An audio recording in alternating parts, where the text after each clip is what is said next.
Hello বন্ধুরা, আসসালামু আলাইকুম। তোমরা সবাই কেমন আছো? আশা করছি আল্লাহর অশেষ রহমতে অনেক ভালো আছো। তো তোমরা দেখতেই পাচ্ছ আজকের রেসিপিটা কী হতে পারে। তোমরা নিশ্চয়ই থাম্বনেল দেখে বুঝতেই পেরেছো। এটা একটা চুবড়ি আলুর রেসিপি। তো এটা অনেকে চুবড়ি আলু বলে, অনেকে মেটে আলু বলে, অনেকে সরা আলু বলে, ছোলা আলু বলে। তো তোমরা যেটাই বলে থাকো না কেন, আমাদের এদিকে এটাকে মেটে আলু অথবা চুবড়ি আলু নামে বেশি সবাই চেনে। তো দেখো, এরকম একটা রেসিপি তৈরি করতে সম্পূর্ণ ভিডিওটি অবশ্যই দেখবে, শেষ পর্যন্ত সঙ্গে দেখতে থাকুন।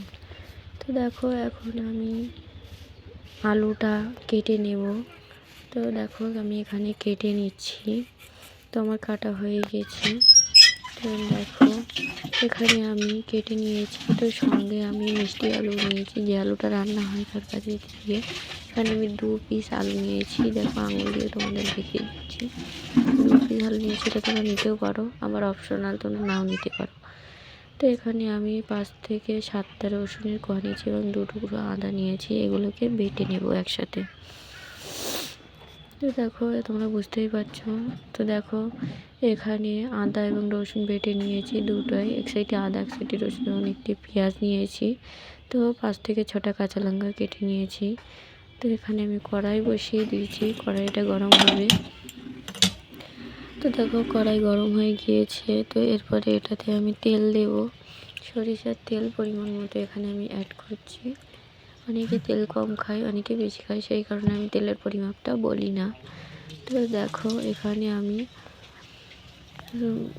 তেজপাতা একটা দিয়েছি, বড় সাইজের কুচিয়ে দিয়েছি, এবং পেঁয়াজটা দিয়ে দিলাম। তো এবারে বেটে রাখা রসুন দিয়ে নিচ্ছি এবং কিছুক্ষণ নেড়ে চেড়ে তারপরে আবার আমি এখানে কাঁচা লঙ্কা দিয়ে দিচ্ছি।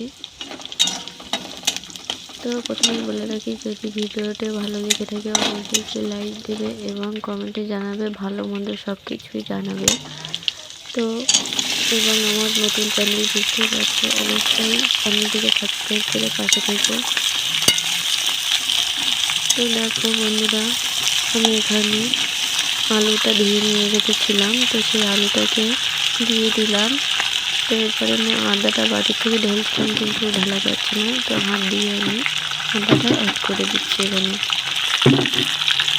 দেখো, এরপরে এখানে আমি 1/2 চামচ লবণ দিয়েছি। লবণটা আমি প্রথমে কম দিয়েছি, শেষে দেওয়া যাবে, না হলে বেশি হয়ে যেতে পারে।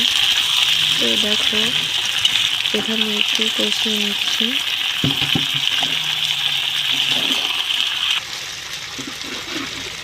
দেখো, এরপরে আমি এখানে 1 চামচ জিরের গুঁড়া অ্যাড করছি। তোমাদের আবারও বলছি, ভিডিওটাতে যারা হচ্ছে তাদেরকে অসংখ্য ধন্যবাদ এবং চ্যানেলটিকে সাবস্ক্রাইব করে পাশে থেকো, এবং যদি ভিডিওটা ভালো লেগে থাকে অবশ্যই একটি লাইক দিও। তো দেখো, এখন এই গিলাসের 1 গিলাস পানি আমি এটাকে অ্যাড করব। তো তোমরা বুঝতেই পারছো,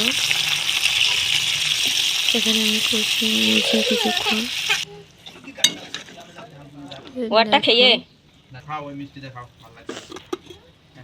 এটা আমি ঢেকে দিয়েছি। তো 5 মিনিট পরে ফিরে আসছি। দেখো, 5 মিনিট পরে ফিরে এসে দেখাচ্ছি তোমাদের, ঝোলটা পানিটা অনেকটাই কমে গিয়েছে। তো এখানে এসে আমি এখানে হলুদ অ্যাড করবো, একটু নাড়াচাড়া করে নিয়ে। তো আমার নাড়াচাড়া করা হয়ে গেছে, একটু আমি হলুদ অ্যাড করছি। এখানে আমি 1 চা চামচ হলুদ অ্যাড করেছি। দেখো, আবারও একটু কষিয়ে নিচ্ছি। কষিয়ে নাড়াচাড়া করে নেওয়ার পরে এখানে আমি ভালোভাবে নাড়াচাড়া করে নেওয়ার পরে দেখো, তোমাদের দেখিয়ে দিচ্ছি, যেহেতু আমি আলুটা নিয়েছিলাম, আলুটা অনেকটাই জালি ছিল, পাকা ছিল না আলুটা, সেই জন্য আলুটা অনেকটাই গলে গিয়েছে। তো দেখো, এবং খেতে দুর্দান্ত হয়েছে। তোমরা একবার রান্না করে খেলে বুঝতে পারবে কেমন হয়েছে। তো দেখো, আমি সম্পূর্ণ রান্না করছি কিন্তু ঘরোয়াভাবে, যে মশলাগুলো অ্যাড করছি সেগুলো কিন্তু সবার ঘরেই আছে। তো দেখো, এখানে গিলাসেই একই গিলাসের আবার আমি 1.5 গিলাস পানি অ্যাড করব। তো দেখো, এখানে আমি 2 গিলাস পানি নিয়েছি এবং তোমাদের দেখিয়ে দিচ্ছি, 1/2 গিলাস পানি আমি এখানে রেখে দিয়েছি। দেখো এখানে 5 মিনিট করার পরে আমি এটা ঢেকে দিয়েছি।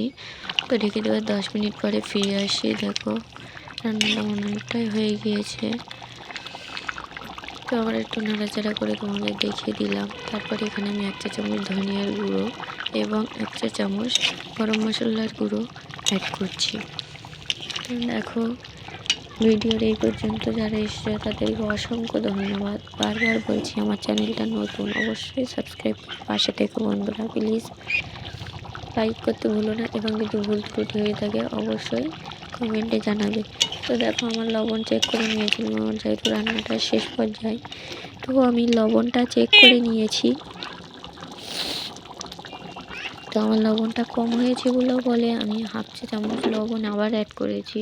তো তোমরাও নামানোর আগে অবশ্যই লবণটা চেক করে নেবে। তো দেখো আমি তরকারিটা নামিয়ে নিয়েছি এবং তোমাদেরকে পরিবেশন করে দেখাচ্ছি। আর একটা কথা, এখানে আমি পরিবেশন করার সময় যেহেতু যেখানে রান্না করেছি গ্যাসের ওখানে, সেখান থেকেই আমি পরিবেশন করছি। একটা বাটিতে তুলে নিচ্ছি, সেহেতু একটু অসুবিধে লাগছে। এটাকে তোমরা স্কিপ করবে। আজকের ভিডিও এই পর্যন্ত। আল্লাহ হাফেজ।